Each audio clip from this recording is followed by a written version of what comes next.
আগের ক্লাসে আমরা পর্যায় সারণীর বিভিন্ন মৌলগুলোকে বিভিন্ন ব্লক যেমন sp-df ব্লকে বিভাজন করেছি। আজকের ক্লাসে আমরা মৌলের যে বিভিন্ন ধর্মগুলোর সেই ধর্মগুলোর পর্যায়বৃত্তি আমরা পর্যালোচনা করব। পারমাণবিক ব্যাসার্ধ, জারণ ধর্ম, বিজারণ ধর্ম ইত্যাদি ধর্মগুলো পর্যায় সারণীতে কীভাবে পর্যায়ক্রমে পুনরাবৃত্ত হয় সেই বিষয়টা দেখব। প্রথমে আমরা পারমাণবিক ব্যাসার্ধ নিয়ে কথা বলবো। পারমাণবিক ব্যাসার্ধ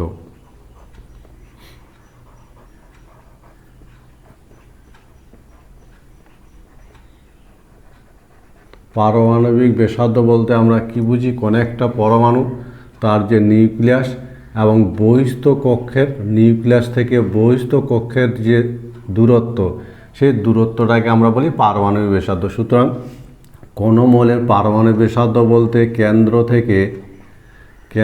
থেকে বহিস্থ ইলেকট্রন এর দূরত্ব বোঝায়।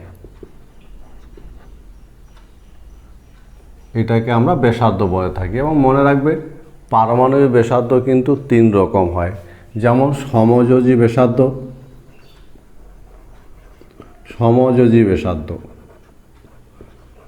যখন একই মৌলের দুটো পরমাণু সমযোজী এক বন্ধন দ্বারা যুক্ত থাকে, যেমন হাইড্রোজেনের কথা যদি ভাবি, হাইড্রোজেন পরমাণু আর হাইড্রোজেন পরমাণু, দুটো হাইড্রোজেন পরমাণু যখন সমযোজী এক বন্ধন দ্বারা যুক্ত থাকে, তখন ওই পরমাণু দুটির নিউক্লিয়াস দুটির মধ্যবর্তী দূরত্বের অর্ধেককে বলা হয় সমযোজী ব্যাসার্ধ।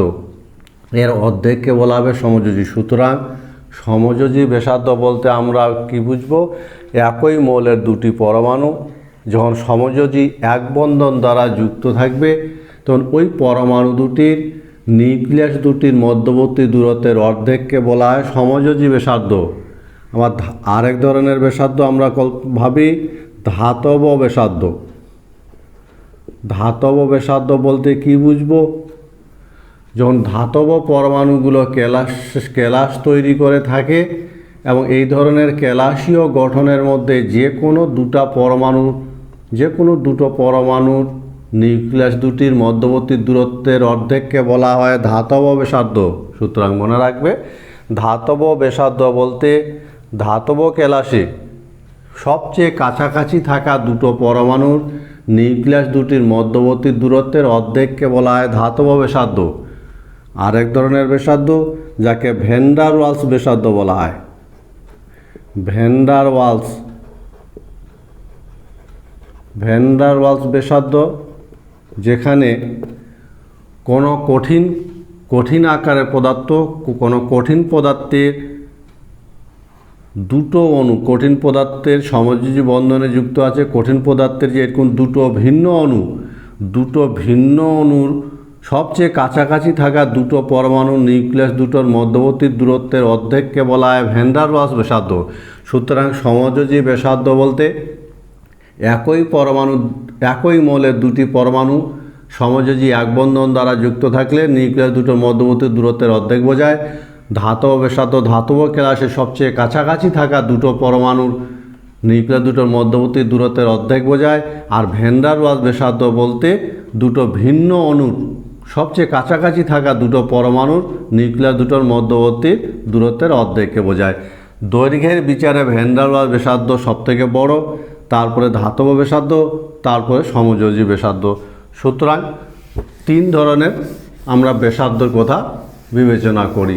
পর্যায় সারণীতে এই পারমাণবিক ব্যাসার্ধের যদি আমরা পর্যায়ক্রমিক পুনরাবৃত্তি দেখি, তাহলে দেখব পারমাণবিক ব্যাসার্ধ একই পর্যায় বরাবর বাঁ দিক থেকে ডান দিকে অগ্রসর হলে পর্যায় বরাবর আমরা বাম দিক থেকে যদি ডান দিকে অগ্রসর হই, বাম দিক থেকে ডান দিকে অগ্রসর হলে পারমাণবিক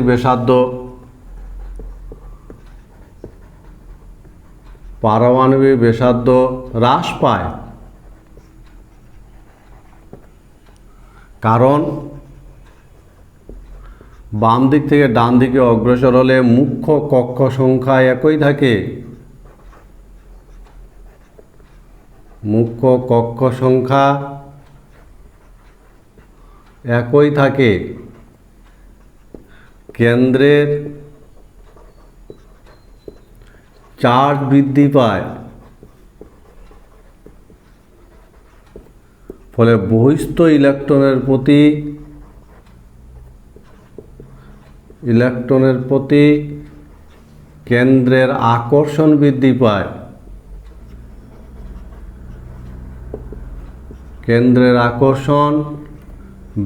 পায়, ফলে আমরা দেখব একই পর্যায় বরাবর বাঁদিক থেকে যদি আমরা বাঁদিক থেকে ডান দিকে যদি আমরা অগ্রসর হই, তাহলে আমরা দেখতে পাবো বাঁদিক থেকে ডান দিকে যদি অগ্রসর হই, মুখ্য কক্ষ সংখ্যা একই থাকে, কেন্দ্রের চার্জ বৃদ্ধি পায়, আর বহিস্থ ইলেকট্রনের প্রতি কেন্দ্রের আকর্ষণ বৃদ্ধি পায়। সুতরাং পর্যায় বরাবর বাঁদিক থেকে ডান দিকে অগ্রসর হলে পারমাণবিক ব্যাসার্ধের সংকোচন ঘটে। আমরা যদি দেখি, যেমন কার্বন প্রথম কক্ষে 2টো ইলেকট্রন, তারপরের কক্ষে 4টা ইলেকট্রন। কার্বন পরমাণু ক্রমাঙ্ক 6, কার্বনের পর আমরা নাইট্রোজেন যদি যাই, প্রথম কক্ষে 2টো ইলেকট্রন, তারপরের কক্ষে 5টা ইলেকট্রন। অক্সিজেনের ক্ষেত্রে যদি দেখি, প্রথম কক্ষে 2টা ইলেকট্রন, তারপরের কক্ষে 6টা ইলেকট্রন। ফলে বাঁদিক থেকে ডান দিকে যদি আমরা অগ্রসর হই, তাহলে মুখ্য কক্ষ সংখ্যা একই থাকে, কিন্তু কেন্দ্রে চার্জ বাড়তে থাকে, ফলে বহিস্থ ইলেকট্রনের প্রতি কেন্দ্রের আকর্ষণ বাড়তে থাকে, ফলে পারমাণবিক ব্যাসার্ধের সংকোচন ঘটে। আমরা যদি শ্রেণী বরাবর বিবেচনা করি, একই শ্রেণী বরাবর যদি উপর থেকে নিচে নামা হয়, তাহলে সেক্ষেত্রে পারমাণবিক ব্যাসার্ধের বৃদ্ধি ঘটে শ্রেণী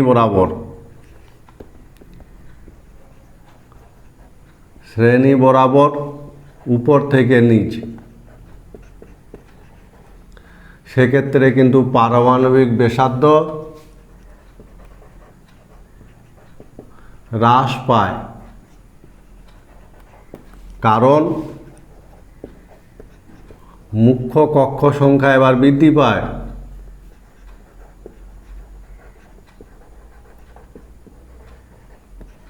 মুখ্য কক্ষ সংখ্যা বৃদ্ধি পায়, সেই সঙ্গে আবরণী ক্ষমতা বৃদ্ধি পায়।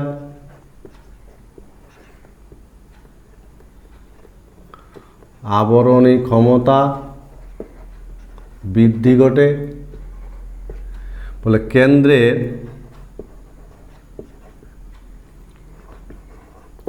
চার্জ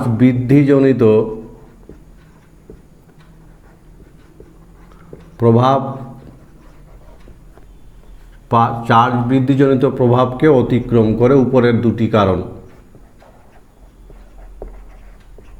ফলে মনে রাখবে, যদি আমরা উপর থেকে নিচে আমরা যদি দেখো লিথিয়াম প্রথম কক্ষে 2, তারপরে কক্ষে 1। লিথিয়ামের পর আমরা দেখি সোডিয়াম প্রথম কক্ষে 2, তারপরে কক্ষে 8, তারপরে কক্ষে 1। আমরা লিথিয়াম সোডিয়ামের পর পটাশিয়াম যদি দেখি, প্রথম কক্ষে 2, তারপরে কক্ষে 8, তারপরে কক্ষে 8, তারপরে কক্ষে 1। সুতরাং উপর থেকে নিচে যদি আমরা নামি, তাহলে মুখ্য কক্ষ সংখ্যা দেখো, লিথিয়ামের 2টি দেখতে পাচ্ছ তো, লিথিয়ামের 2টি, সোডিয়ামের বলো তো কটা, 3টা, পটাশিয়ামের ক্ষেত্রে 4টা। ফলে উপর থেকে নিচে নামলে মুখ্য কক্ষ সংখ্যা বেড়ে যায়, সেই সঙ্গে কক্ষগুলোর আবরণী ক্ষমতার বৃদ্ধি ঘটে। আর এই দুটো প্রভাব, এর সম্মিলিত প্রভাব কেন্দ্রের চার্জ বৃদ্ধিজনিত প্রভাবকে অতিক্রম করে। ফলে একই গ্রুপ বরাবর যদি শ্রেণী বরাবর উপর থেকে নিচে নামা যায়, তাহলে মুখ্য কক্ষ সংখ্যার বৃদ্ধির সঙ্গে আবরণী ক্ষমতার বৃদ্ধির সম্মিলিত প্রভাব কেন্দ্রের চার্জ বৃদ্ধিজনিত প্রভাবকে অতিক্রম করে, ফলে পারমাণবিক ব্যাসার্ধের বৃদ্ধি ঘটে। কাজেই পর্যায় সারণীতে পারমাণবিক ব্যাসার্ধ বাম দিক থেকে ডান দিকে গেলে হ্রাস পায়। সংক্ষেপে মনে রাখবে, বাঁ দিক থেকে ডান দিকে হ্রাস পায় আর উপর থেকে নিচে বৃদ্ধি পায়, এবং হ্রাস পাওয়ার কারণও আমরা দেখলাম, বৃদ্ধি পাওয়ার কারণও আমরা দেখলাম। এবার আমরা যদি পারমাণবিক ব্যাসার্ধ এর আদর্শ মৌল, সন্ধিগত মৌলগুলোর ক্ষেত্রে পারমাণবিক ব্যাসার্ধের কথা যদি ভাবি, সন্ধিগত মৌলগুলোর ক্ষেত্রে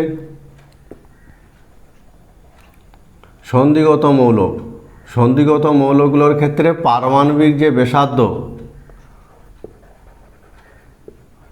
পারমাণবিক ব্যাসার্ধের হ্রাস এটা কিন্তু কম, তুলনামূলক কম। পারমাণবিক ব্যাসার্ধের হ্রাসটা তুলনামূলক কম ঘটে সন্ধিগত মৌলগুলো 3 থেকে 12তে যে আছে। আমরা যদি পরমাণু ক্রমাঙ্ক অনুযায়ী ক্রমশ অগ্রসর হই তাহলে পারমাণবিক ব্যাসার্ধের যে হ্রাস ঘটে সেটা তুলনামূলক কম ঘটে। এর কারণ পার্থক্য সূচক যে ইলেকট্রন, পরমাণু ক্রমাঙ্ক বৃদ্ধির সঙ্গে যে পার্থক্য সূচক ইলেকট্রনটি n-1d-তে প্রবেশ করে এবং n-1d-তে প্রবেশ করে এবং এই ডি অরবিটালের আবরণী ক্ষমতার বৃদ্ধি ঘটে। আবরণী ক্ষমতা বৃদ্ধি ঘটে। আর সেই তুলনায় কেন্দ্রে যে আছে কেন্দ্রের চার্জের আশানুরূপ বৃদ্ধি ঘটে না।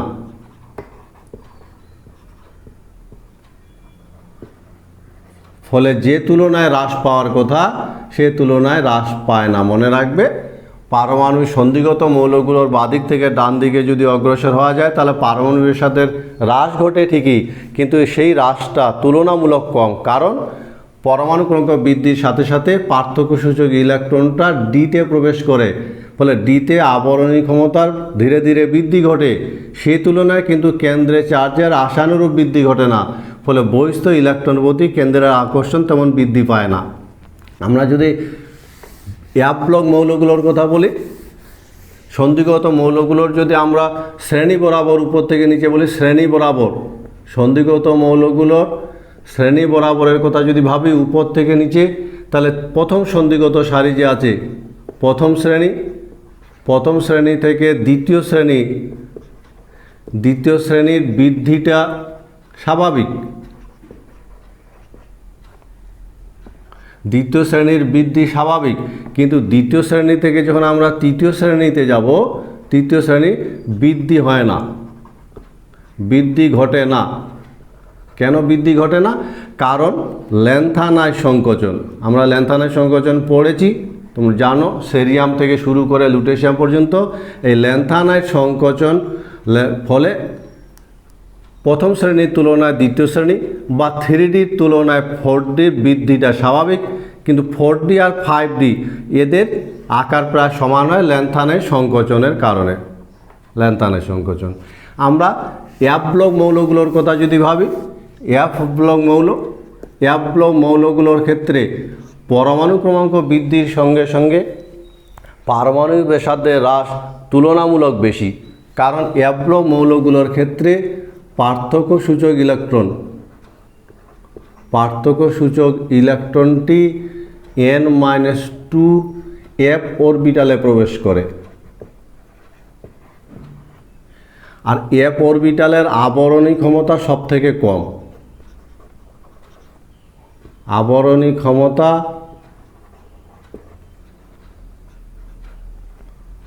সব থেকে কম, ফলে বহিস্থ ইলেকট্রনের প্রতি কেন্দ্রের আকর্ষণ তীব্র হয়, আর এর ফলস্বরূপ পারমাণবিক ব্যাসার্ধের সংকোচনটা বেশি হয়। সুতরাং পর্যায় সারণীতে আমরা যদি পারমাণবিক ব্যাসার্ধের পর্যায়বৃত্তি দেখি, তাহলে আদর্শ মৌলগুলোর ক্ষেত্রে বাদিক থেকে ডান দিকে অগ্রসর হলে পারমাণবিক ব্যাসার্ধের সংকোচন ঘটে, হ্রাস পায়, আর শ্রেণী বরাবর উপর থেকে নিচে নামলে বৃদ্ধি পায়। সন্ধিগত মৌলগুলোর ক্ষেত্রে বাদিক থেকে ডান দিকে পর্যায় বরাবর অগ্রসর হলে পারমাণবিক ব্যাসার্ধের যে হ্রাস সেটা তুলনামূলক কম, আর অ্যাপ ব্লক মৌলগুলোর ক্ষেত্রে যেহেতু অ্যাপ অরবিটালে আবরণী ক্ষমতা সব থেকে কম, ফলে পারমাণবিক ব্যাসার্ধের যে হ্রাস সেটা তুলনামূলকভাবে বেশি হয়। নম্বর 1, নিচের কোনটির আকার সর্বাপেক্ষা ছোট? Lithium ion, potassium ion, sodium না রুবিডিয়াম? আয়নীয় ব্যাসার্ধ আমরা জানি, কোনো পরমাণু থেকে যখন এক বা একাধিক ইলেকট্রন বেরিয়ে যায় অথবা এক বা একাধিক ইলেকট্রন প্রবেশ করে, তখন যে অবস্থাটা সৃষ্টি হয় তাকে আমরা আয়ন বলি। সাধারণত আয়ন দু রকম হয়, মনে রাখবে কোনো পরমাণু থেকে এক বা একাধিক ইলেকট্রন যদি বেরিয়ে যায় বা প্রবেশ করে তাহলে যে অবস্থাটা সৃষ্টি হয় তাকে বলা হয় আয়ন। এবং এই আয়ন দু রকম হয়, পজিটিভ আয়ন আর নেগেটিভ আয়ন। ইলেকট্রন যখন বেরিয়ে যাওয়ার ফলে যে আয়নের সৃষ্টি হয় তাকে বলা হয় পজিটিভ আয়ন, যেমন সোডিয়াম আয়ন। আবার ইলেকট্রন প্রবেশ করার ফলে যে আয়নের সৃষ্টি হয় তাকে বলা হয় নেগেটিভ আয়ন, যেমন Cl-। আমরা এই ধরনের আয়নীয় বেসাধ্য পর্যায় সারণীতে কীভাবে পরিবর্তিত হয় সেই বিষয়টা দেখব। আয়নীয় বেসাদের পর্যায়বৃত্ত। তো মনে রাখবে কোনো পরমাণু থেকে যখন পজিটিভ আয়ন তৈরি হয়, ধনাত্মক আয়ন যখন তৈরি হয়, ধনাত্মক আয়ন, তো ধনাত্মক আয়নের ক্ষেত্রে ব্যাসার্ধ কিন্তু হ্রাস পায়। ধনাত্মক আয়নের ক্ষেত্রে যখন পরমাণু থেকে ইলেকট্রন বেরিয়ে যায় সেক্ষেত্রে যে কোনো পরমাণু থেকে উৎপন্ন ক্যাটায়নের ব্যাসার্ধ সবসময় হ্রাস পায়, কারণ সেক্ষেত্রে ইলেকট্রন সংখ্যা হ্রাস পায়। ক্যাটায়নের ক্ষেত্রে ইলেকট্রন সংখ্যা হ্রাস পায় আর ইলেকট্রন প্রতি কেন্দ্রের আকর্ষণ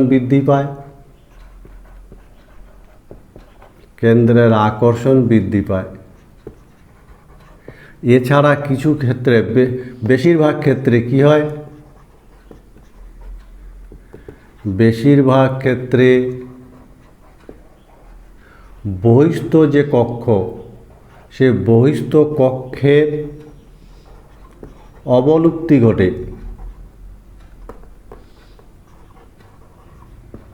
বহিস্থ কক্ষটা অবলুপ্তি ঘটে। এই সমস্ত কারণের জন্য কোনো পরমাণু থেকে যখন ক্যাটায়ন তৈরি হয় তখন তার ব্যাসার্ধ হ্রাস পায়। আমরা যদি দেখি যেমন সোডিয়াম, প্রথম কক্ষে 2টো ইলেকট্রন, তারপরের কক্ষে 8টা, তারপরের কক্ষে 1টা, আর কেন্দ্রে প্রোটন সংখ্যা 11। সোডিয়াম থেকে যখন সোডিয়াম আয়ন তৈরি হয় তখন প্রথম কক্ষে 2টো ইলেকট্রন, তারপরের কক্ষে 8টা ইলেকট্রন, 6, 7, 8। ফলে এক্ষেত্রে সোডিয়াম আয়ন যখন তৈরি হলো তখন তার পরমাণু ক্রমাঙ্ক 11, প্রোটন সংখ্যা 11ই থাকলো, কিন্তু ইলেকট্রন সংখ্যা একটা কমে যাওয়ার ফলে অবশিষ্ট ইলেকট্রনের প্রতি কেন্দ্রের চার্জ বৃদ্ধি পেল। বোঝা যাচ্ছে ঘটনাটা? কোনো পরমাণু থেকে যখন ক্যাটায়ন তৈরি হয় তখন তার ইলেকট্রন সংখ্যা হ্রাস পায়, কিন্তু কেন্দ্রে চার্জের পরিবর্তন হয় না, ফলে অবশিষ্ট ইলেকট্রনের প্রতি কেন্দ্রের আকর্ষণ বৃদ্ধি পায়। এছাড়া এক্ষেত্রে দেখতে পাচ্ছি বাইরের কক্ষটারই অবলুপ্তি ঘটেছে। এ কারণে কোনো পরমাণু থেকে যখন ক্যাটায়ন উৎপন্ন হয় তখন তার ব্যাসার্ধ হ্রাস পায়। এনায়নের ক্ষেত্রে যদি ব্যাপারটা দেখি, কোনো পরমাণু থেকে যখন এনায়ন তৈরি হয়,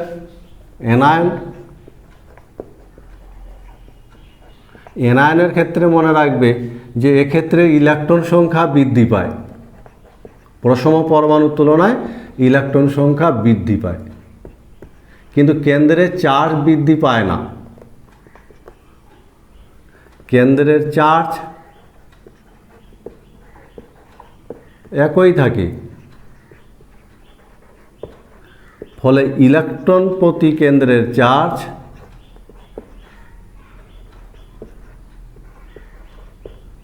হ্রাস পায়। তাছাড়া বহিস্থ কক্ষে ইলেকট্রন বিকর্ষণ বৃদ্ধি পায়, ফলে পারমাণবিক ব্যাসার্ধের বৃদ্ধি ঘটে। আমরা যদি দেখি, যেমন মনে করো ক্লোরিন 17, প্রথম কক্ষে 2টো আছে, তারপরে কক্ষে 8টা আছে, তারপরে কক্ষে 7টা আছে। এবার Cl থেকে যখন Cl- তৈরি হলো তখন প্রথম কক্ষে 2টো, তারপরে কক্ষে 8টা, তারপরে কক্ষেও 8টা, ফলে বহিস্থ কক্ষে অতিরিক্ত একটা ইলেকট্রনের সংযোজন হলো, কিন্তু কেন্দ্রে 17টা প্রোটনই আছে, ফলে বহিস্থ ইলেকট্রনের প্রতি কেন্দ্রের আকর্ষণ হ্রাস পেল। এছাড়া বহিস্থ কক্ষে অতিরিক্ত একটা ইলেকট্রনের সংযোজনের ফলে ইলেকট্রন বিকর্ষণ বৃদ্ধি পেল। ছবিটাতে দেখতে পাচ্ছ বুঝতে পারছো তো যে যখন কোনো পরমাণু থেকে কোনো এনায়ন উৎপন্ন হয় তখন তাদের ইলেকট্রন সংখ্যা বৃদ্ধি পায় এবং ওই বহিস্থ কক্ষে সেই ইলেকট্রন বিকর্ষণে বৃদ্ধি ঘটায়। তাছাড়া ইলেকট্রন প্রতি কেন্দ্রের চার্জ হ্রাস পায়, ফলে পারমাণবিক ব্যাসার্ধর তুলনায় কোনো এনায়নের ব্যাসার্ধ সবসময় বেশি হয়। আমরা এই আয়নীয় ব্যাসার্ধ যদি পর্যায় সারণীতে দেখি, পর্যায় সারণীতে পর্যায়বৃত্ত ধর্ম আমরা যদি একই শ্রেণী বরাবর ভাবি, শ্রেণী বরাবর বাম দিক থেকে যদি ডান দিকে অগ্রসর হওয়া যায়, বাম দিক থেকে যদি ডান দিকে অগ্রসর হওয়া যায় শ্রেণী বরাবর, তাহলে সেক্ষেত্রে ক্যাটায়ন বা এনায়ন আয়নীয় ব্যাসার্ধ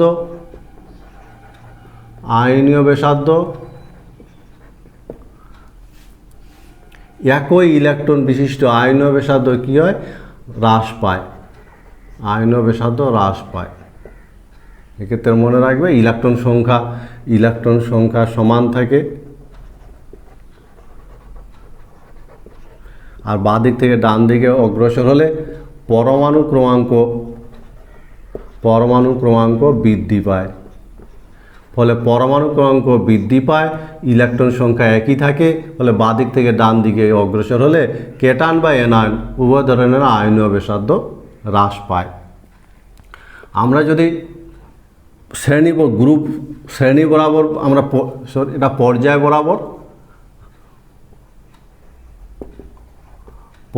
বরাবর আমরা যদি শ্রেণী বরাবরের কথা ভাবি, শ্রেণী বরাবর পর্যায় বরাবরের যদি একটা উদাহরণ দেওয়ার কথা বলি, যেমন মনে করো nitrogen N-3, oxygen 2-, fluorine -, sodium, এদের যদি ব্যাসার্ধের কথা ভাবি তাহলে দেখো নাইট্রোজেনের ব্যাসার্ধ অক্সিজেনের থেকে বেশি হবে, অক্সিজেনের ব্যাসার্ধ ফ্লোরিনের থেকে বেশি হবে, কারণ এক্ষেত্রে পরমাণু ক্রমাঙ্ক নাইট্রোজেনের 7, অক্সিজেনের 8 আর ফ্লোরিন 9। ফলে পরমাণু ক্রমাঙ্ক বৃদ্ধি পাচ্ছে কিন্তু ইলেকট্রন সংখ্যা একই থাকে। ফলে বাঁদিক থেকে ডান দিকে যদি অগ্রসর হয় তাহলে এনায়নের ব্যাসার্ধ হ্রাস পায়, কারণ ইলেকট্রন সংখ্যা সমান, পরমাণু ক্রমাঙ্ক বৃদ্ধি পায়। আমরা যদি ক্যাটায়নের কথা উদাহরণ হিসেবে দেখি, বলতে পারবে তো? দেখো দেখি, সোডিয়াম,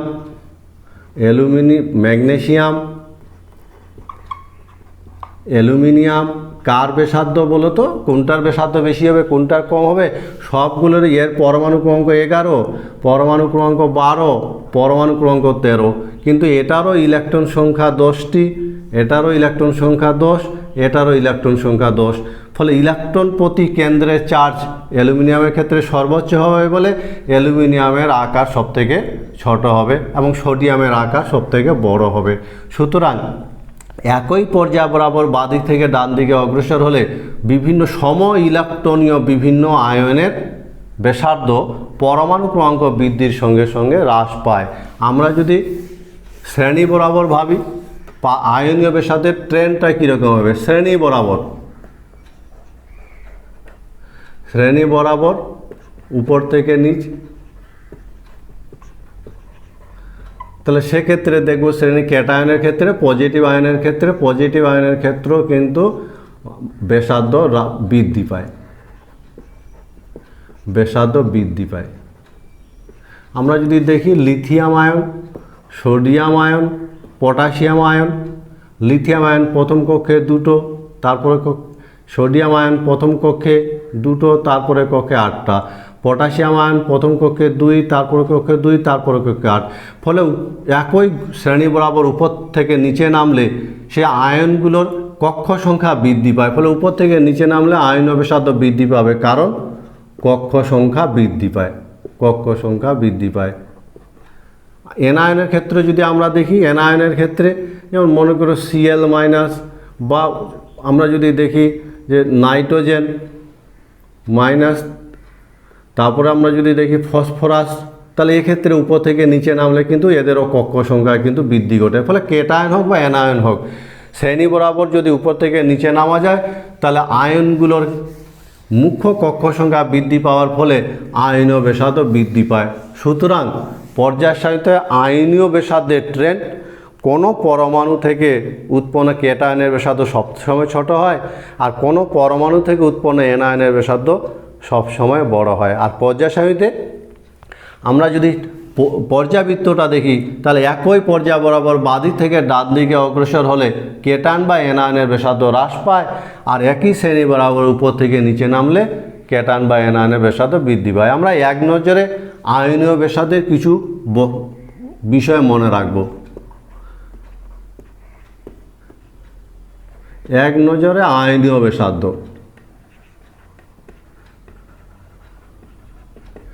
যেমন কেটায়নের ব্যাসার্ধ পরমাণু অপেক্ষা ছোট হয়, এনায়নের ব্যাসার্ধ পরমাণু অপেক্ষা বড় হয়। আর সম ইলেকট্রনীয়, মনে রাখবে সম ইলেকট্রন সংখ্যা যদি সমান, সম ইলেকট্রনীয় আয়নের ক্ষেত্রে পরমাণু ক্রমাঙ্ক বৃদ্ধির সঙ্গে আয়নীয় ব্যাসার্ধ হ্রাস পায়।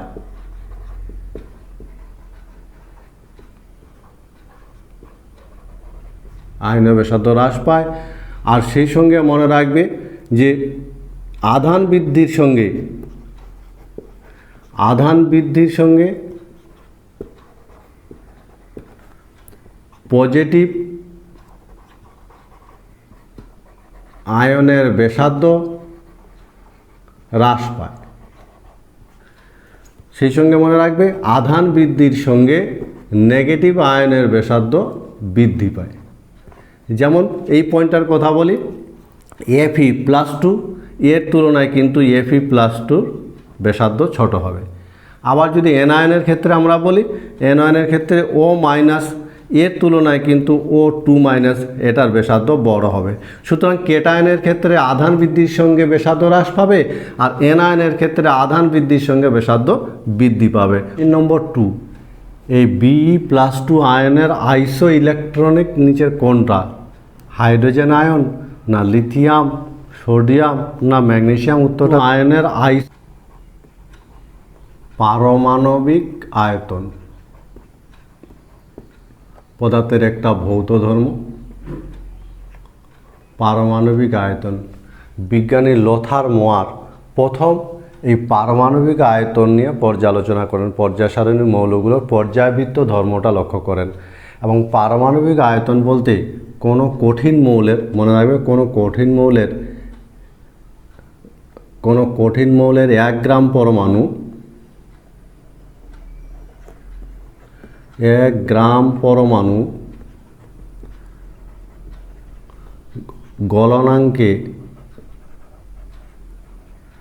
যে আয়তন অধিকার করে সেটাকে বলা হয় ওই মৌলের, যে আয়তন অধিকার করে সেটাকে বলা হয় ওই মৌলের পারমাণবিক আয়তন। সুতরাং কোনো মৌলের পারমাণবিক আয়তন বলতে আমরা বুঝব কোনো কঠিন মৌল তার গলনাঙ্কে 1 গ্রাম পরমাণু যে পরিমাণ আয়তন অধিকার করে, অর্থাৎ পারমাণবিক আয়তন সমান গ্রাম পারমাণবিক ওজন বাই ঘনত্ব। কোনো মৌলের গ্রাম পারমাণবিক ওজনকে যদি ঘনত্ব দিয়ে ভাগ করা যায় তাহলে সিসি এককে ওই মৌলের পারমাণবিক আয়তন পাওয়া যায়। পারমাণবিক আয়তন একটা পর্যাবৃত্ত ধর্ম এবং পর্যায় সারণীতে পর্যায় বরাবর এবং শ্রেণী বরাবর বিভিন্নভাবে পরিবর্তিত হয়। এবং লোথার মোয়ার বিভিন্ন মৌলের পারমাণবিক ওজনের সাথে পারমাণবিক আয়তনের লেখচিত্র অঙ্কন করে তিনি সপ্তশীর্ষ একটা তরঙ্গের আকারে লেখচিত্র দেখতে পান। পারমাণবিক ওজন আর পারমাণবিক আয়তন, এবং পারমাণবিক x অক্ষ বরাবর পারমাণবিক ওজন, y অক্ষ বরাবর পারমাণবিক আয়তন লেখচিত্র একটা সপ্তশীর্ষ তরঙ্গের মতন লেখচিত্র পান। এরকম একটা লেখচিত্র, সপ্তশীর্ষ তরঙ্গযুক্ত লেখচিত্র। এবং এই সপ্তশীর্ষ তরঙ্গের শীর্ষবিন্দুতে থাকে হালকা ক্ষার ধাতুগুলো, এবং পাদদেশে থাকে ভারী সন্ধিগত মৌলগুলো। আর ঊর্ধ্বমুখী তরঙ্গের বাঁ দিকে থাকে হ্যালোজেনগুলো এবং নিম্নমুখী তরঙ্গের ডান দিকে থাকে ক্ষারীয় মৃত্তিকা ধাতুগুলো। ফলে পারমাণবিক আয়তনের লেখচিত্রে বিভিন্ন মৌলগুলোর অবস্থান এভাবে লোথারমার ব্যাখ্যা করেন এবং এই লেখচিত্র থেকে প্রাপ্ত যে তথ্যগুলো আমরা মনে রাখব, যেমন সপ্ত শীর্ষ তরঙ্গ, সপ্ত শীর্ষ তরঙ্গ পাওয়া যায় এবং এই সপ্ত শীর্ষ তরঙ্গের শীর্ষ বিন্দুগুলোতে পরীক্ষা অনেক সময়তে সপ্ত শীর্ষ তরঙ্গের শীর্ষে থাকে হালকা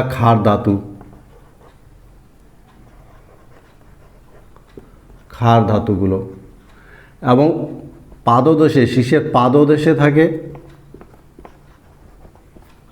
ভারী সন্ধিগত মৌলগুলো।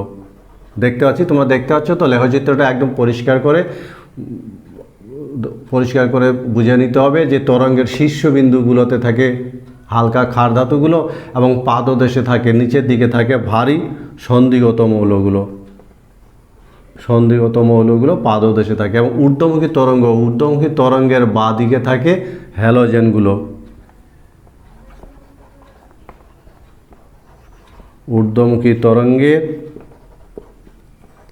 বামে থাকে হ্যালোজেন মৌলগুলো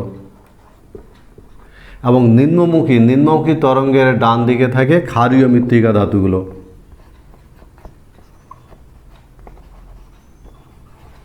নিম্নমুখী তরঙ্গের ডানে থাকে ক্ষারীয় মৃত্তিকা ধাতুগুলো।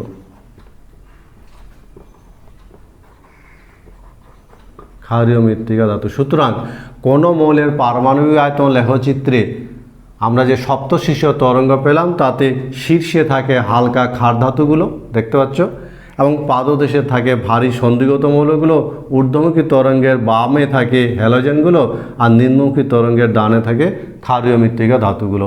আমরা পারমাণবিক আয়তন লেখচিত্রে যদি পর্যায়বৃত্ত দেখি, পর্যায় বরাবর বা শ্রেণী বরাবর কীরকম পরিবর্তন হয়, তাহলে আমরা দেখতে পাবো আমরা যদি পর্যায় বরাবর দেখি, পর্যায় বরাবর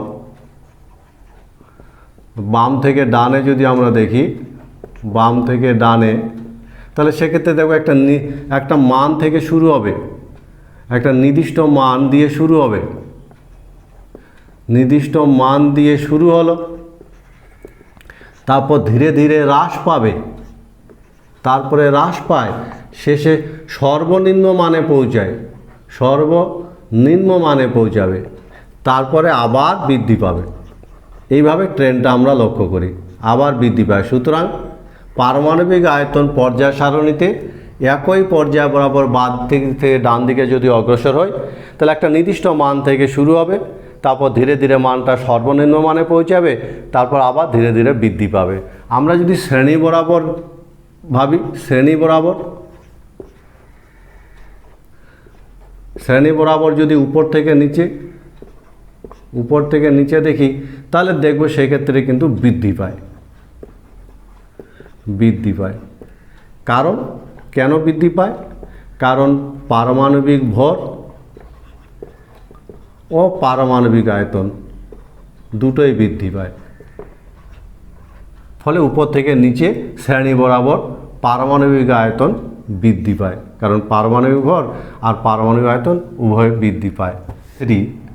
নিচের এই চারটা মৌলের ইলেকট্রন বিন্যাস দেওয়া আছে, এদের মধ্যে কোনটার আইপির মান সর্বনিম্ন?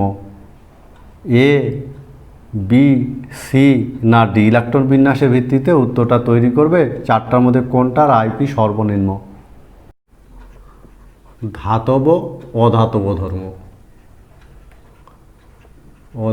ধর্ম। আমাদের ধাতব এবং অধাতব ধর্ম আমরা বিচার করি কোনো একটা মৌলের ইলেকট্রন বর্জন বা ইলেকট্রন গ্রহণ করার প্রবণতার উপর। যে মৌলের ইলেকট্রন বর্জন করার প্রবণতা যত বেশি, তার ধাতব ধর্ম তত বেশি। আবার যে মৌলের ইলেকট্রন গ্রহণ করার প্রবণতা যত বেশি, তার অধাতব ধর্ম তত বেশি। ফলে পর্যায় সারণীতে এই যে ধাতব এবং অধাতব ধর্মের পর্যায়বৃত্ত যদি আমরা দেখি, তাহলে আমরা দেখব বাদিক থেকে ডান দিকে অগ্রসর হলে ধাতব ধর্ম হ্রাস পায়, আর উপর থেকে নিচে নামলে ধাতব ধর্ম বৃদ্ধি পায়। তো প্রথমে আমরা দেখব ধাতব ধর্মটা, মনে রাখবে ধাতব ধর্ম। ধাতব ধর্ম ইলেকট্রন গ্রহণের প্রবণতা, ইলেকট্রন গ্রহণের, মনে রাখবে ইলেকট্রন গ্রহণের প্রবণতা।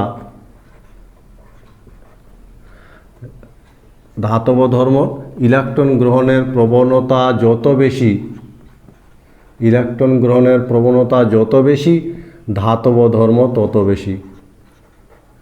ধাতব ধর্ম তত বেশি। আবার ধাতব ধর্ম যত বেশি হবে, ধাতব ধর্ম যত বেশি হবে, অধাতব ধর্ম তত কম হবে। ফলে কোনো মৌলে ইলেকট্রন গ্রহণের প্রবণতা যত, ইলেকট্রন গ্রহণের প্রবণতা, ইলেকট্রন বর্জনের প্রবণতা যত বেশি হবে, ইলেকট্রন বর্জনের প্রবণতা যত বেশি হবে, ধাতব ধর্ম তত বেশি হবে। আমরা যদি একই পর্যায় বরাবর বাম দিক থেকে ডান দিকে আমরা যদি পর্যায় বরাবর ভাবি, পর্যায় বরাবর বাম দিক থেকে ডান দিকে, তাহলে সেক্ষেত্রে কিন্তু কি হবে, ধাতব ধর্ম, ধাতব ধর্ম হ্রাস পাবে। কেন বলো তো ধাতব ধর্ম বাদিক থেকে ডান দিকে গেলে হ্রাস পায়? কারণ বাদিক থেকে ডান দিকে গেলে আমরা কারণ হিসাবে বলতে পারি যে পরমাণুর আকার হ্রাস পায়, আকার হ্রাস পায়, সেই সঙ্গে কেন্দ্রে চার্জ বৃদ্ধি পায়, কেন্দ্রে চার্জ বৃদ্ধি পায়। ফলে ইলেকট্রনের প্রতি কেন্দ্রের আকর্ষণ বেড়ে যায়, ইলেকট্রনের প্রতি কেন্দ্রের আকর্ষণ বৃদ্ধি পায়। আমরা দেখেছি তো আকর্ষণ বৃদ্ধি পায় পারমাণবিক ব্যাসার্ধের ক্ষেত্রে। ফলে ইলেকট্রন বর্জন প্রবণতা, ইলেকট্রন বর্জন প্রবণতা হ্রাস পায়। এর ফলস্বরূপ বাদিক থেকে ডান দিকে অগ্রসর হলে ধাতব ধর্ম হ্রাস পায়। ফলে মনে রাখবে পর্যায়বৃত্ত ধর্ম, ধাতব ধর্ম, আমরা একই পর্যায় বরাবর বাদিক থেকে যদি ডান দিকে অগ্রসর হই তাহলে ধাতব ধর্ম হ্রাস পায়। হ্রাস পাওয়ার কারণ হলো পারমাণবিক আকারে হ্রাস ঘটে, কেন্দ্রে চার্জ বৃদ্ধি পায়, ফলে বহিস্থ ইলেকট্রনের প্রতি কেন্দ্রে আকর্ষণ বেড়ে যায়, ফলে ইলেকট্রন বর্জন প্রবণতা হ্রাস পায়। আমরা যদি শ্রেণী বরাবর ভাবি, শ্রেণী বরাবর উপর থেকে নিচে, তাহলে আমরা দেখতে পাবো শ্রেণী বরাবর,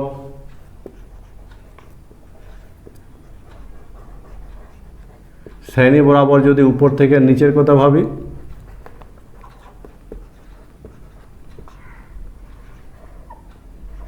তাহলে সেক্ষেত্রে দেখব যে উপর থেকে নিচে পারমাণবিক আকার বৃদ্ধি পায়, সেই সঙ্গে বহিস্থ ইলেকট্রনের প্রতি, বহিস্থ ইলেকট্রনের প্রতি কেন্দ্রের আকর্ষণ হ্রাস পায়, আকর্ষণ হ্রাস পায়। তাহলে নিজেরাই বলতে পারবে উপর থেকে নিচে নামলে ধাতব ধর্ম বাড়বে না কমবে? বলো তো আকার বৃদ্ধি পায়, এবং আকার, পারমাণবিক আকার বৃদ্ধি পায়। আর বহিস্থ যে ইলেকট্রন আছে, বহিস্থ ইলেকট্রনের প্রতি কেন্দ্রের আকর্ষণ হ্রাস পায়। ফলে ইলেকট্রন বর্জন সহজ হয়, ইলেকট্রন বর্জন সহজ হয়, এবং এর ফলস্বরূপ উপর থেকে নিচে নামলে ধাতব ধর্ম বৃদ্ধি পায়, ধাতব ধর্ম বৃদ্ধি পায়। ফলে মনে রাখবে ধাতব ধর্ম যে ট্রেন্ড অনুযায়ী যেদিকে বৃদ্ধি পাবে অধাতব ধর্ম হ্রাস পাবে। ফলে একই পর্যায় বরাবর বাদিক থেকে ডান দিকে যদি অগ্রসর হই তাহলে ধাতব ধর্ম হ্রাস পায়, আর ধাতব ধর্ম হ্রাস পেলে অধাতব ধর্ম বৃদ্ধি পাবে। আবার একই আমরা যদি শ্রেণী বরাবর উপর থেকে নিচে নামি তাহলে ধাতব ধর্মের বৃদ্ধি পায়, ফলে ধাতব ধর্ম বৃদ্ধি পেলে অধাতব ধর্ম হ্রাস পায়। যেমন আমরা উদাহরণ হিসাবে যদি বলি যে আমাদেরকে যদি বলে ধাতব ধর্মের ক্রমানুসারে সাজা, হয়তো ব্রোমিন বলে দিল, ক্লোরিন বলে দিল, ফ্লোরিন বলে দিল, আয়োডিন বলে দিল, এদের ধাতব ধর্মের ট্রেন্ডটা কীরকম হবে, তখন আমরা পর্যায়সারণীতে এদের অবস্থান দেখে নিব। এরা 17 নম্বরে আছে, ফ্লোরিন, ক্লোরিন, ব্রোমিন, আয়োডিন। আর আমরা জানি উপর থেকে নিচে ধাতব ধর্ম বৃদ্ধি পায়, ধাতব ধর্ম ফলে উপর থেকে নিচে কী হবে, বৃদ্ধি পাবে। কোশ্চেন নম্বর 4, একটা ইলেকট্রন বিন্যাস দেওয়া আছে, আর ইলেকট্রন বিন্যাস থেকে তোমাকে সিলেক্ট করতে হবে এটা কি নির্দেশ করে, ধাতব পরমাণু না অধাতব পরমাণু। এই ইলেকট্রন বিন্যাসটা কি নির্দেশ করছে, ধাতব পরমাণু, অধাতব পরমাণু, ধাতব আয়ন না অধাতব আয়ন। জারণ বিজারণ ধর্ম, মৌলের পর্যায়গত ধর্ম, এবং মনে রাখবে জারণ ধর্ম বলতে আমরা বুঝব জারণ ধর্ম কোনো মৌলের ইলেকট্রন গ্রহণের প্রবণতা। ইলেকট্রন গ্রহণের প্রবণতা যত বেশি, জারণ ধর্ম তত বেশি। জারণ ধর্ম তত বেশি। সুতরাং কোনো মৌলের জারণ ধর্ম আমরা এইভাবে বিচার করি যে ইলেকট্রন গ্রহণের প্রবণতা যত বেশি, জারণ ধর্ম তত বেশি। এভাবে আমরা জারণ ধর্মটাকে বিচার করি, এবং ইলেকট্রন বর্জনের প্রবণতা যত বেশি, বিজারণ ধর্ম তত বেশি। আমরা পর্যায় সারণীতে আমরা একই পর্যায় বরাবর বিবেচনা করি, পর্যায় বরাবর, তাহলে সেক্ষেত্রে বাম দিক থেকে যদি ডান দিকে অগ্রসর হই, বাম দিক থেকে ডানে যদি অগ্রসর হওয়া যায়, তাহলে সেক্ষেত্রে কিন্তু জারণ ধর্ম কী হয়, বৃদ্ধি পায়। জারণ ধর্ম, আর জারণ ধর্ম যদি বৃদ্ধি পায় তাহলে বিজারণ ধর্ম কিন্তু হ্রাস পাবে। কেন জারণ ধর্মের বৃদ্ধি ঘটে বাঁ দিক থেকে ডান দিকে অগ্রসর হলে? কারণ পরমাণুর আকার হ্রাস পায়, আর সেই সঙ্গে কি হয়, কেন্দ্রের চার্জ বৃদ্ধি পায়। আমরা এই কারণগুলো দেখেছি, কেন্দ্রের চার্জ বৃদ্ধি পায়, ফলে সেক্ষেত্রে ইলেকট্রন গ্রহণের প্রবণতা বৃদ্ধি পায়। ইলেকট্রন গ্রহণের প্রবণতা বৃদ্ধি পায়, আর ইলেকট্রন গ্রহণের প্রবণতাটাকেই আমরা বলি জারণ ধর্ম। ফলে বাদিক থেকে ডান দিকে যদি অগ্রসর হওয়া যায় তাহলে জারণ ধর্ম ক্রমান্বয়ে বৃদ্ধি পাবে, এবং সপ্তম শ্রেণী অর্থাৎ 17 নম্বর শ্রেণীতে যে হ্যালোজেন মৌলগুলো আছে তারা সর্বাধিক জারক হিসাবে আচরণ করে। আবার যদি আমরা শ্রেণী বরাবর বিবেচনা করি, উপর থেকে নিচে শ্রেণী বরাবর,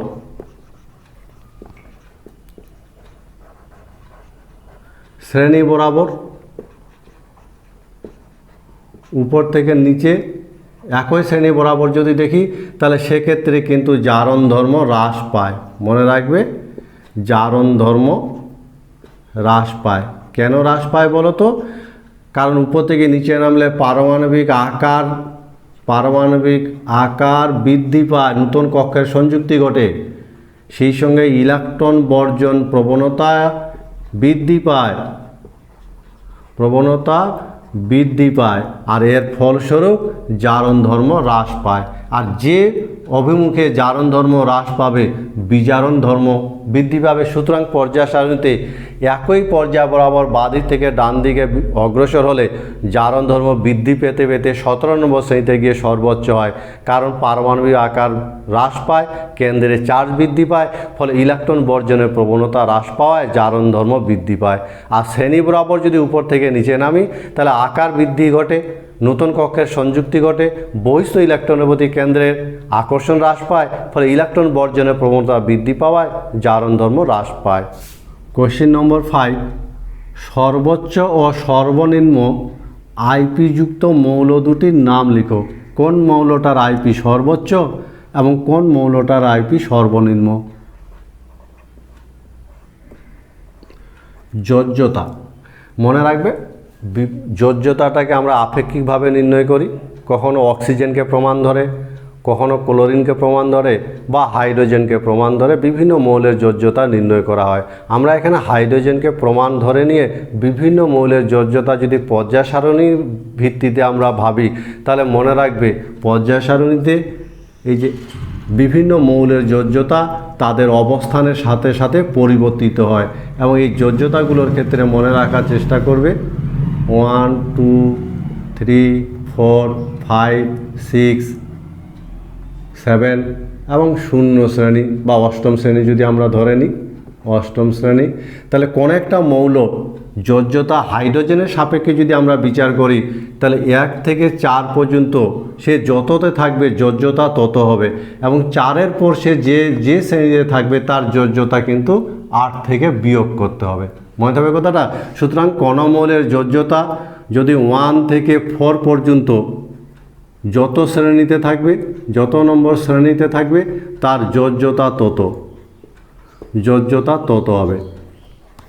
আর তারপরে যদি 5 থেকে 8-এ, সেক্ষেত্রে যোজ্যতা বের করার ক্ষেত্রে মনে রাখবে তার ক্ষেত্রে যোজ্যতা হবে আমাকে 8 থেকে সেটাকে বিয়োগ করতে হবে, অর্থাৎ 8 মাইনাস তার শ্রেণী। আমি ধরে নিলাম কোনো একটা মৌল এক্স, এই মৌলটা তৃতীয় শ্রেণীতে আছে, ফলে এক্স মৌলটার যোজ্যতা কত হবে বলো তো 3। আবার যদি আমি বলি ওয়াই একটা মৌল ষষ্ঠ শ্রেণীতে আছে, তাহলে বলো তো ওয়াই মৌলটা যদি ষষ্ঠ শ্রেণীতে থাকে ওয়াই মৌলটা, তাহলে ওয়াই মৌলটার যোজ্যতা কত হবে বলতে পারবে? তো ওয়াই মৌলটা যদি ষষ্ঠ শ্রেণীতে থাকে তাহলে তার যোজ্যতা কত হবে? 8 মাইনাস 6 ইকুয়াল টু 2। সুতরাং 1 থেকে 4 পর্যন্ত যে শ্রেণীতে থাকবে তার যোজ্যতা তত হবে, এবং 4-এর পর সে যে শ্রেণীতে থাকবে তার যোজ্যতা তখন 8 থেকে আমাকে বিয়োগ করে বের করতে হবে। এবং এই যোজ্যতা থেকে আমরা কোনো মৌলের সংকেত নির্ণয় করতে পারি, এবং আমরা সংকেত নির্ণয়ের ক্ষেত্রেও দেখব। যেমন সংকেত নির্ণয় আমরা ধরে নিলাম যে এ একটা মৌল, সে তৃতীয় শ্রেণীতে আছে, ফলে তার যোজ্যতা 3। আবার বি একটা মৌল, সে ষষ্ঠ শ্রেণীতে আছে, তাহলে তার যোজ্যতা হবে 2। এবার সংকেত নির্ণয় করার ক্ষেত্রে আমরা এরকম ক্রসিং করে তাদের সংকেত নির্ণয় করি A2 B3। সুতরাং কণামৌলের যোজ্যতা যদি আমরা নির্ণয় করতে পারি, তাহলে সেই যোজ্যতা থেকে কিন্তু আমরা কণামৌলের সংকেতও খুব সহজে নির্ণয় করতে পারি। আয়ন বিভব এটা ভৌত ধর্ম, পর্যায়ক্রমে বিভিন্ন মৌলের বিভিন্নভাবে পরিবর্তিত হয়। আয়নায়ন বিভব সংক্ষেপে আইপিও বলা হয়, একে আয়নাইজেশন পটেনশিয়ালও বলা হয়। আয়নায়ন বিভব বা আয়নাইজেশন পটেনশিয়াল বলতে আমরা কি বুঝব? যখন কোনো একটা পরমাণু সর্বনিম্ন শক্তি স্তরে থাকে, গ্যাসীয় এবং বিচ্ছিন্ন অবস্থায় থাকে, তখন তার সর্ববহিস্থ কক্ষ থেকে সব থেকে আলগাভাবে থাকা একটা ইলেকট্রনকে তার আকর্ষণীয় ক্ষমতা থেকে সম্পূর্ণরূপে বিচ্ছিন্ন করে একক পজিটিভ আয়নে পরিণত করার জন্য সর্বনিম্ন যে শক্তি দরকার হয় তাকে বলা হয় আয়নায়ন বিভব। অর্থাৎ কোনো একটা মৌল যখন গ্যাসীয় অবস্থায় থাকবে এবং বিচ্ছিন্ন অবস্থায় থাকবে, পরমাণুর আকারে থাকবে, গ্যাসীয় অবস্থায় থাকবে, বিচ্ছিন্ন অবস্থায় থাকবে, পারমাণবিক অবস্থায় থাকবে, তখন একে মিনিমাম যে পরিমাণ শক্তি দরকার, যে শক্তিটা প্রয়োগ করলে সেটা পজিটিভ আয়নে পরিণত হবে এবং তার আকর্ষণীয় ক্ষমতা থেকে ইলেকট্রনটা দূরে চলে যাবে, তখন সেই শক্তিটাকে বলা হয় তার আয়নায়ন বিভব। সুতরাং আয়নায়ন বিভব বলতে কোনো একটা মৌলকে পজিটিভ আয়নে পরিণত করার জন্য যে শক্তিটা দরকার, প্রথম ইলেকট্রনটা বের করার জন্য যে শক্তি দরকার তাকে ফার্স্ট আইপি বলা হয়, দ্বিতীয় ইলেকট্রনটাকে সেকেন্ড আইপি, তৃতীয় ইলেকট্রনকে থার্ড আইপি, এইভাবে বলা হয়। এবং এই আয়নায়ন বিভব যে শক্তিটা, সেই শক্তিটাকে ইলেকট্রন ভোল্ট এককে প্রকাশ করা হয়, এবং এই শক্তিটা সবসময় পজিটিভ হয়, কারণ সবসময় শক্তি দরকার হয়। সুতরাং কোনো পরমাণুকে বিচ্ছিন্ন গ্যাসীয় পরমাণুকে ক্যাটায়নে পরিণত করার জন্য যে শক্তি দরকার হয় তাকে বলা হয় আয়নায়ন বিভব, যেটা ইলেকট্রন ভোল্ট এককে প্রকাশ করা হয়, এবং এই শক্তিটাকে সবসময় ধনাত্মক বলা হয়। এবং দ্বিতীয় ইলেকট্রন বের করার জন্য যে শক্তি দরকার হয়, সে দ্বিতীয় ইলেকট্রনটা বের করার জন্য শক্তিকে সেকেন্ড আইপি, থার্ড আইপি, এবং সবসময় ফার্স্ট আইপির তুলনায় ফার্স্ট আইপির তুলনায় সেকেন্ড আইপি বেশি হয়, এবং সেকেন্ড আইপির তুলনায় থার্ড আইপির মানটা সবসময় বেশি হয়, কারণ আমরা যে সেকেন্ড থার্ড ইলেকট্রন বের করার জন্য অধিক শক্তি দরকার হয়।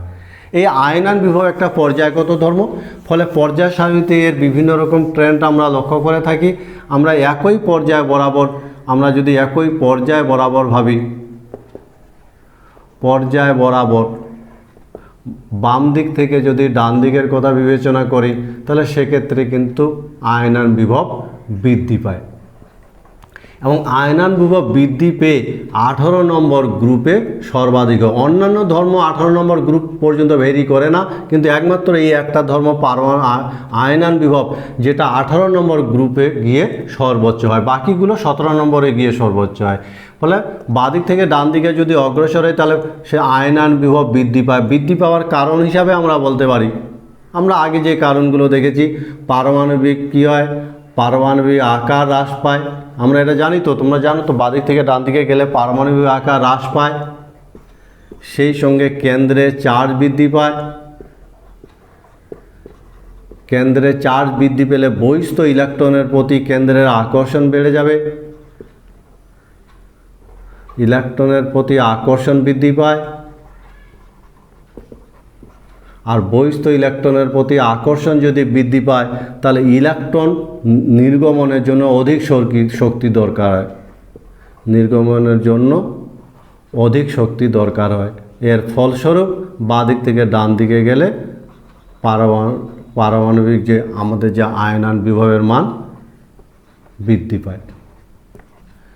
সুতরাং একই পর্যায় বরাবর বাদিক থেকে ডান দিকে অগ্রসর হলে পারমাণবিক আকারে হ্রাস ঘটে, কেন্দ্রে চার্জ বৃদ্ধি পায়, বহিস্থ ইলেকট্রনের প্রতি কেন্দ্রের আকর্ষণ বৃদ্ধি পায়। ফলে ইলেকট্রন নির্গমনের জন্য অধিক শক্তি দরকার হয় বলে পর্যায় বরাবর আয়নান বিভবের মান বৃদ্ধি পায়। শ্রেণী বরাবর যদি আমরা বিবেচনা করি, একই শ্রেণী বরাবর উপর থেকে নিচে যদি বিবেচনা করা হয়, শ্রেণী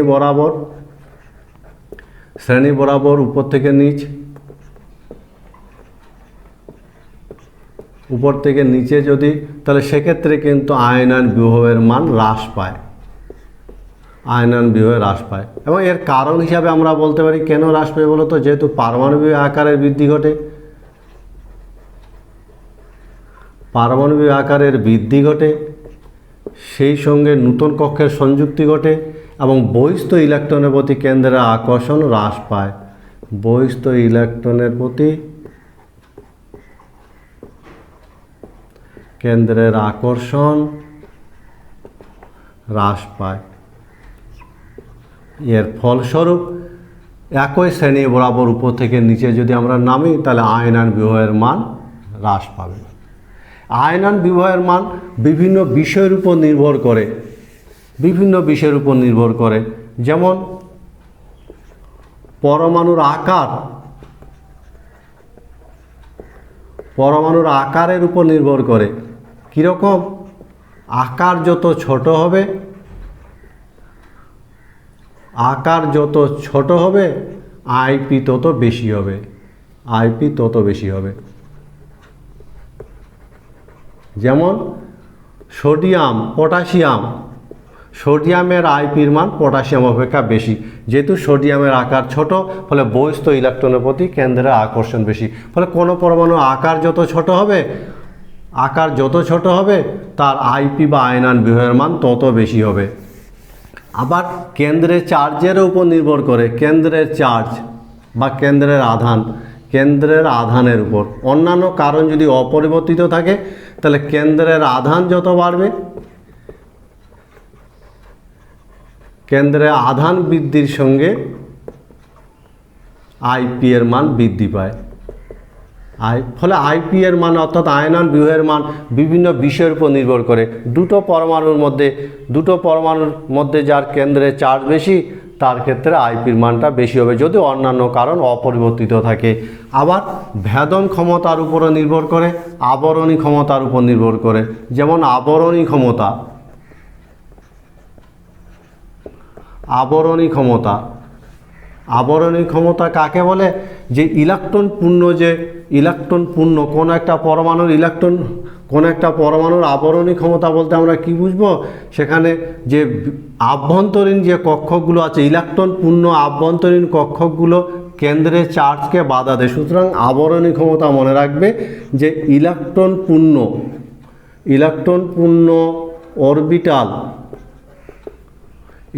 পূর্ণ অরবিটালের ইলেকট্রন দ্বারা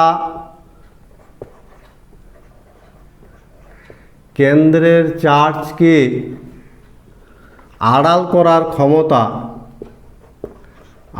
করার ক্ষমতাকে বলা হয় আবরণী ক্ষমতা। মনে রাখবে ইলেকট্রনপূর্ণ অরবিটালে যে ইলেকট্রনগুলো আছে সেই ইলেকট্রনগুলো কি করে কেন্দ্রের চার্জটাকে আড়াল করার চেষ্টা করে, এই ক্ষমতাটাকে বলা হয় আবরণী ক্ষমতা। এবং বিভিন্ন অরবিটালের ইলেকট্রনের আবরণী ক্ষমতা এস, তারপরে পি, তারপরে ডি, তারপরে এফ।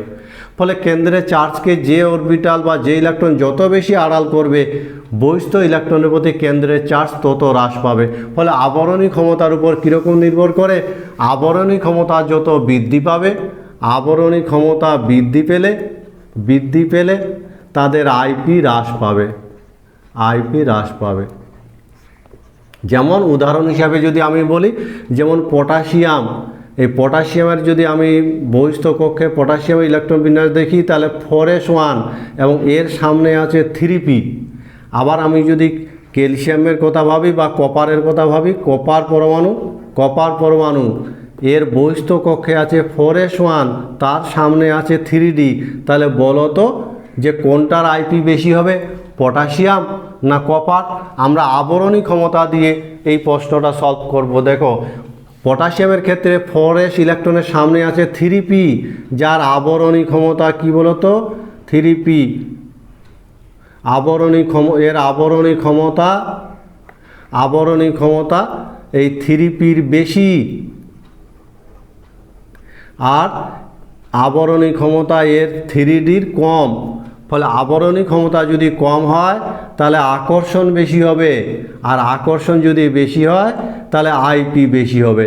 ফলে যদিও দুটোর বহিস্থ কক্ষের ইলেকট্রন বিন্যাস সেম, কিন্তু যেহেতু পটাশিয়ামের ক্ষেত্রে 4s আগে 3p যার আবরণী ক্ষমতা কম, আর কপারের ক্ষেত্রে 4s আগে 3d দেওয়ার যার আবরণী যে 3pর আবরণী ক্ষমতা বেশি আর 3dর আবরণী ক্ষমতা কম, সে আকর্ষণ বেশি হলে আইপির মান বেশি হবে। ফলে পটাশিয়াম অপেক্ষা কপারের আইপি কী হয়, বেশি হয়। এইভাবে বিভিন্ন মৌলের আবরণী ক্ষমতার মান বা বিভিন্ন মৌলের যে আয়নান বিভবের মান তাদের আবরণী ক্ষমতার উপর নির্ভর করে।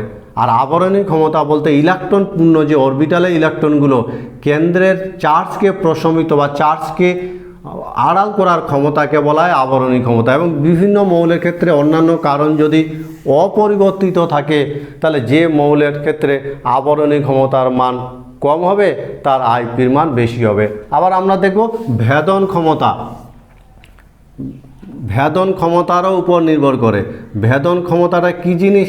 ভেদন ক্ষমতা হলো বিভিন্ন অরবিটালগুলো যে আছে, আমরা জানি বিভিন্ন অরবিটাল উপবৃত্তাকার হয়, বৃত্তাকার হয়, এরকম করে বিভিন্ন অরবিটালের যদি আমরা দেখি তাহলে দেখব যে নিউক্লিয়াসের কাছাকাছি সব অরবিটালগুলো কিন্তু সমান আসতে পারে না, এবং নিউক্লিয়াসের কাছাকাছি যে অরবিটাল যত বেশি আসতে পারে তার সেই ক্ষমতাটাকে বলা হয় তার ভেদন ক্ষমতা। এবং ভেদন ক্ষমতার ক্রমানুসারে যদি সাজায় তাহলে বিভিন্ন অরবিটালের ভেদন ক্ষমতার ক্রম হলো এটা, এবং এই ক্রম অনুযায়ী যার ভেদন ক্ষমতা যত বেশি হবে সে তত নিউক্লিয়াসের কাছাকাছি থাকবে, এবং ওই ইলেকট্রনগুলোর উপর তাহলে ভেদন ক্ষমতার উপর কীরকম নির্ভরশীল হবে বলো তো, যে ভেদন ক্ষমতা যত বেশি হবে, ভেদন ক্ষমতা যদি বেশি হয় তাহলে তার ক্ষেত্রে আইপি কিন্তু বেশি হবে, আইপি বেশি হবে। কারণ সে অনেক নিউক্লিয়াসের বেশি প্রবিষ্ট, নিউক্লিয়াসের দিকে বেশি প্রবিষ্ট থাকবে, এবং বেশি প্রবিষ্ট থেকে ইলেকট্রন বের করার জন্য অধিক শক্তি দরকার হবে। যেমন উদাহরণ হিসাবে যদি আমরা বলি যে আমরা যদি বেরিলিয়াম আর বরনের কথা বিবেচনা করি,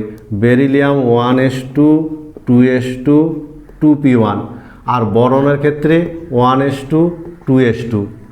ফলে বরনের 2s থেকে ইলেকট্রন বের করতে গেলে বেশি শক্তি দরকার হবে, কারণ এর এস অরবিটালে ইলেকট্রন আছে। আর বেরিলিয়ামের ক্ষেত্রে ইলেকট্রন 2p থেকে বের করতে গেলে কিন্তু কম শক্তি লাগবে, কারণ 2p এর কী কম, এর এই যে আমরা বলেছি ভেদন ক্ষমতা, 2p এর ভেদন ক্ষমতা মনে রাখবে, ভেদন ক্ষমতা এখানে বেশি আর ভেদন ক্ষমতা এখানে কম। ফলে যার ভেদন ক্ষমতা বেশি হবে তার আইপি বেশি হবে, ফলে এক্ষেত্রে আইপি এর বেশি হবে আর এক্ষেত্রে আইপি কম হবে। এভাবে আমরা ভেদন ক্ষমতা দিয়েও বিভিন্ন মৌলের ব্যাখ্যা করতে পারি। আবার ইলেকট্রন বিন্যাসের উপরও নির্ভর করে অর্ধপূর্ণ, পরিপূর্ণ। কোনো ইলেকট্রন বিন্যাস আমরা জানি কোনো একটা ইলেকট্রন বিন্যাসের অর্ধপূর্ণ, পরিপূর্ণ ইলেকট্রন সজ্জা অতীব স্থিতিশীল হয়, অর্ধপূর্ণ, পরিপূর্ণ ইলেকট্রন বিন্যাস। এবং সেক্ষেত্রে অর্ধপূর্ণ পরিপূর্ণ ইলেকট্রন বিন্যাস থেকে ইলেকট্রন নির্গমনের জন্য অধিক শক্তি দরকার হয়। আমরা যদি দেখি নাইট্রোজেন এবং অক্সিজেন, বলতে পারবে এদের মধ্যে কার আইপি বেশি হবে?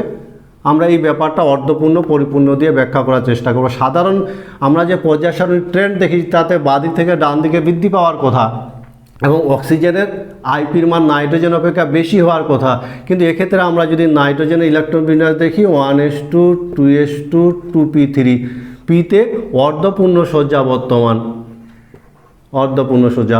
অক্সিজেনের ক্ষেত্রে যদি আমরা দেখি 1s2 2s2 2p4, এক্ষেত্রে কিন্তু অর্ধপূর্ণ সজ্জা থাকে না। ফলে অক্সিজেনের ক্ষেত্রে ইলেকট্রন নির্গমনের জন্য যে শক্তি দরকার সেই শক্তি কিন্তু এর ক্ষেত্রে কম হবে আর এর ক্ষেত্রে বেশি হবে, যেহেতু এটা অর্ধপূর্ণ সজ্জা। ফলে শক্তি যার ক্ষেত্রে বেশি হবে আইপির মান কিন্তু তার ক্ষেত্রে বেশি হবে এবং এর ক্ষেত্রে কম হবে। সুতরাং আইপির মান বিভিন্ন বিষয়ের উপর নির্ভর করে, যেমন পরমাণুর আকারের উপর নির্ভর করে, কেন্দ্রের চার্জের উপর, ভেদন ক্ষমতা, আবরণী ক্ষমতা বা অর্ধপূর্ণ পরিপূর্ণ সজ্জা ইত্যাদি বিষয়ের উপর নির্ভর করে আইপির মান।